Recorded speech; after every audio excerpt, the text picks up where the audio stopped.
Alright, today we're going to be having a look at Desert Sessions 9 and 10 from 2003. So this is the earliest one that's available on Spotify.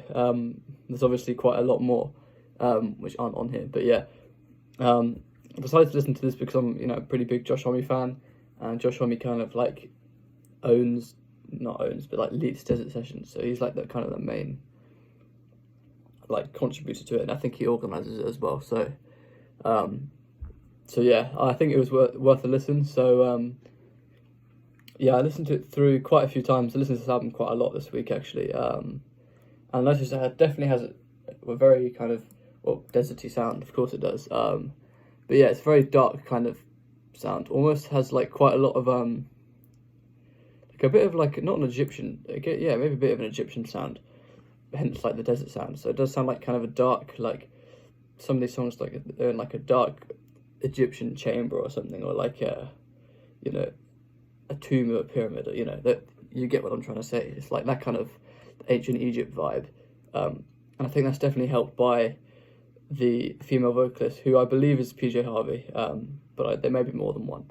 But the female vocals and the kind of scales they're using on this and a whole load of things, the recording all kind of contributes to this desert sound.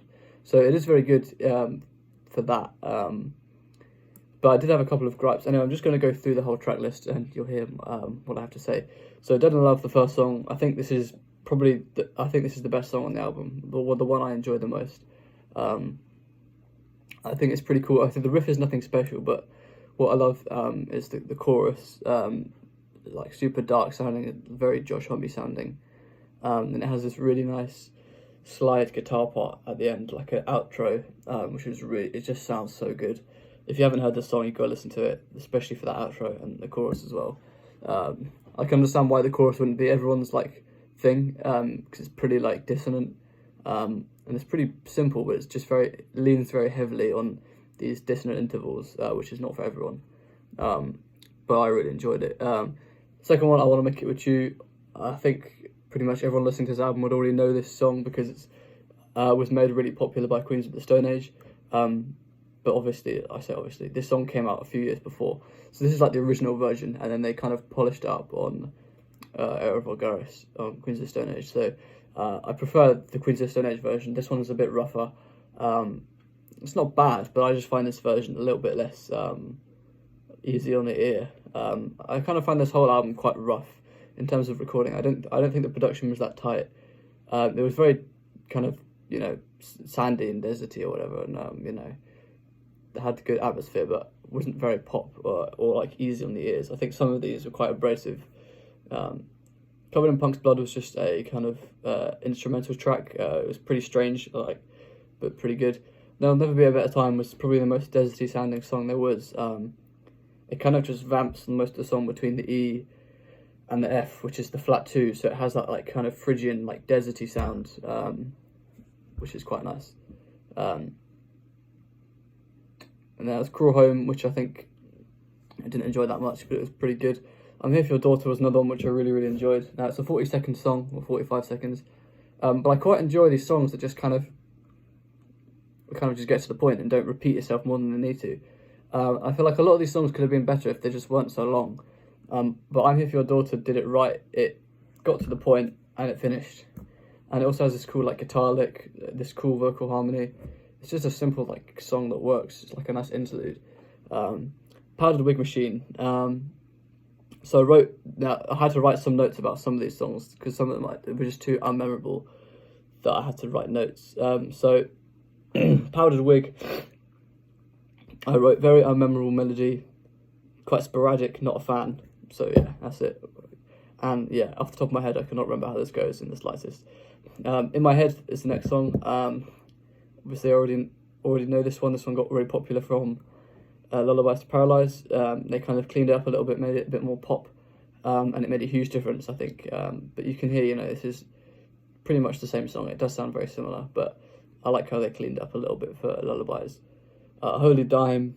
I put Hard to Remember. It's very inaccessible, but it sounds very deserty. So it sounds good. These songs do sound good, but these kind of second half of the album tracks are very, very difficult to remember because they're so like sporadic and they're also very long.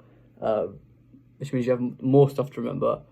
The melodies aren't very pentatonic. They use quite weird intervals, which are hard to sing back, and the melodies are long and winding, so that's why the problem is with these melodies. I don't think they're bad songs, but for the reasons I just said, they're very, very hard to remember.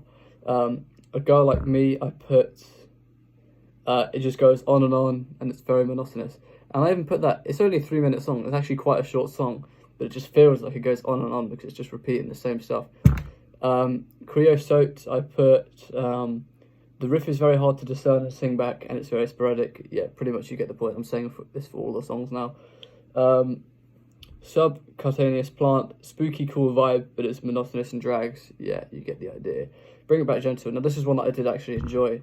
I'm not exactly sure why, I just kind of enjoyed it. It was pretty cool guitar parts going on and stuff. So yeah, overall, you kind of get the idea. It's a cool sounding record, but a lot of these songs are just boring and really require quite a lot of active listening. And I kind of listen to these albums generally when I'm just going about my life, kind of sort of in the background. I sort of sometimes pay attention to them, but a lot of the time it's just there in the background. So if the production isn't jumping out or if the melodies aren't jumping out on me, it just kind of, I won't really notice it. But of course I do go through the album and listen to it in detail as well.